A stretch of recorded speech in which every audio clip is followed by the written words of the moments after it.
President Benigno Aquino III gitawag ang Marcos regime nga dili golden age sa Pilipinas. Mao kini ang gibutyag ni Aquino ato sa pag-obserbar sa Pilipinas karong adlaw sa 30th anniversary sa EDSA People Power Revolution nga mao'y mitaktak sa katungdanan ni kanhi presidente ug diktador Ferdinand Marcos niadtong 1986. Gibati kusab ni Aquino ang anak sa diktador nga si Senador Ferdinand Bongbong Marcos Jr. human kini miingon nga di siya angayang mangayog pasaylo sa sala nga buhat sa iyang amahan.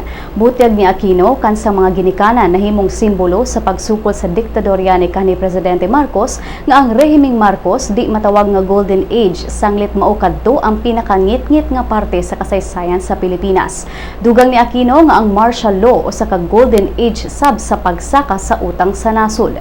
Gawas ni Senador Marcos gibati kusab ni Presidente si Senate Minority Leader Juan Ponce Enrile nga nahimong parte sa pag-implementar sa martial law ug mao'y miharang aron di mapasar ang Bangsamoro Basic Law kon BBL.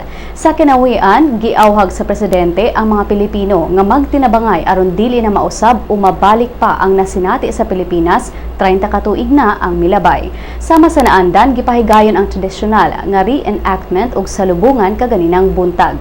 Mibida usab ang mga air assets sa Philippine Air Force alang sa flyby.